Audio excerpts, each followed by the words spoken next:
Alors, mon job d'été était de mémoire en 1982, j'avais 18 ans. C'était en Vendée, pas très loin de la Tranche-sur-Mer. Ça a duré 4 semaines, ce job d'été. Alors, comment on nettoie les sanitaires d'un camping? Eh ben, ça va du nettoyage des sols, au nettoyage des douches, au nettoyage des toilettes, évidemment. On y reviendra. Du nettoyage des bacs à vaisselle et des abords, on va dire, des poubelles de l'ensemble des sanitaires. J'ai appris à nettoyer, j'ai appris à récurer, j'ai appris à utiliser des produits d'hygiène.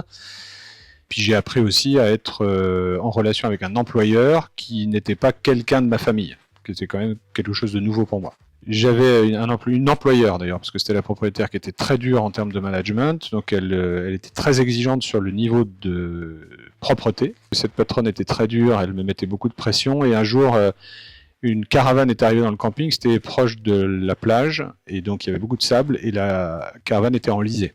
Donc le client était mécontent, et comme j'avais travaillé en parallèle en milieu agricole, je savais conduire le tracteur et c'est moi qui ai désensablé en fait la caravane. Et là, ma relation avec l'employeur a totalement changé parce que je lui ai solutionné un problème qu'elle avait et qu'elle ne savait pas résoudre. J'ai aimé le côté exigeant d'une certaine manière parce que j'ai appris beaucoup de choses. J'ai aimé gagner de l'argent parce que c'était un salaire qui était intéressant pour moi à l'époque. J'ai aimé le regard des clients, des résidents du camping avec moi, c'est-à-dire que les gens étaient vraiment d'une gentillesse totale et voyaient comment je me démenais et comment ma patronne était dure.